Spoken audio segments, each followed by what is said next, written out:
A month ago, I wrote something for the e-letter that is coming back to haunt me. I gave us all warning that from this morning's fourth Sunday of Advent until Christmas Eve, there's only a couple of hours to spare. And to that end, I tried to tell all of us, especially me, be prepared, be ready. To that end, stop and smell the pine needles. Give yourself a break. I should have probably followed that advice, but I didn't. And as a matter of fact, I was sitting there during the sequence in thinking about how we need to get ready to put together the Epiphany video. A little distracted, you might say. Well, for those of you who did not memorize the letter that you received 22 days ago, this is basically the gist of what I said concerning Christmas coming our way far quicker than it seems to usually do. 1995, when the fourth Sunday of Advent fell on December 21st, for the first time in my experience as rector of a church, I had to get ready for Christmas in but a few hours. And I thought I was just going to go utterly berserk. You would think that over the years I would have learned that. But here we are again, this year, with about 6.5 hours at best separating us from the end of Advent, and tonight, with all sorts of stuff to do. And just about the time we finish singing O Come, Emmanuel, ending the 11 o'clock service, spiffy up the place, refill the candles with oil, the service featuring the youth of the parish and their pageant, and the first celebration of the first Eucharist of Christmas will begin. Hardly enough time to change thoughts. So in contemplating this a while back, I thought that maybe we could park the vacuum kind of right here by the pulpit and save some time doing the rug on the way down during the recessional. Seems a little extreme, but carve off a few minutes here and there. Preparing for Christmas always feels a little hectic at best. There's just way more things to do within the world in which we live than the month of December gives us time. And it has been against this that the church has always said to this, be still, enjoy the quiet, simply calm down. And as we challenged in our Advent video we released 3 weeks ago, just being at ease for 1 minute can really be tough.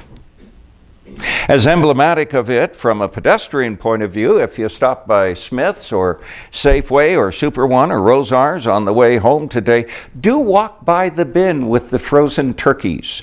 It's kind of fun to watch people sort of pick one out, staring at it, saying, this has got to be defrosted in 10 hours. That's just not going to happen. What am I going to do? Anyway, this is what our world is like. And having Christmas Eve fall on this Sunday accentuates the sense of the lack of time we have to adequately prepare for this wonderful evening. And yet here's the reality of it all.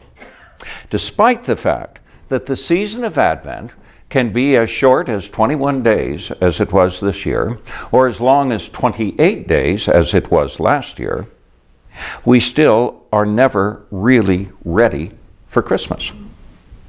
While we hope to be prepared both in the physical world of lights on the trees and remembering to stop on the way home and get a box of Vitabones for the dog next door, as well as in the spiritual world's preparation that's found in the season of Advent, Christmas is going to come our way this afternoon at 4 o'clock with that first service at Christmas, at All Saints. And the whole reason it is just steaming into our lives, regardless of our state of readiness, is simply due to God's grace. God's coming into the world in the flesh, in our time, has never been about if we have been sufficiently thoughtful or good enough. Instead, it's all based on God's love, pure and simple. And further, 2,000 years ago, it had and still has as a remarkable purpose saving us from the human condition of our trying or needing to make the grade. In short, especially during calendar years like this, we are reminded that our organizational prowess doesn't cause Christmas to show up with our somehow making it happen. It comes ready or not. For God has this thing about showering down upon us exuberant blessings too numerous to imagine, regardless of our sense of being prepared for it. It's always spiritually enriching to take time, to be quiet, to be calm, remain still. All the hallmarks of Advent. And if we keep that which is hectic at bay, we can notice those around us with greater empathy, have time for another, and simply center ourselves on that holy birth which turned the world on its head. As a result of such a discipline or a practice, we can have a better sense of that for which we have been waiting. Anyway, over the last 21 days, I have hoped that for every single one of us. Advent's wish that we will have stressed less than we undoubtedly have found ourselves doing.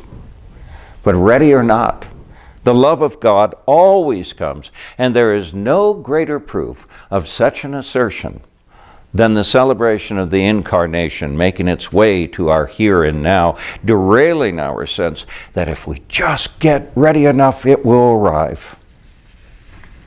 Now, having said all that, we still have a few more hours frantically to get ready.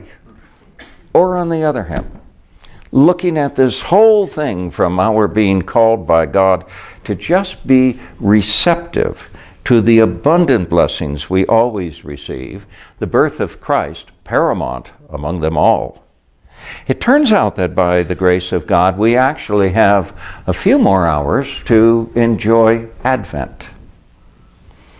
Maybe swimming against the tide, the best advice we can follow this morning and into the afternoon is to not just do something, but sit there and joyfully be still.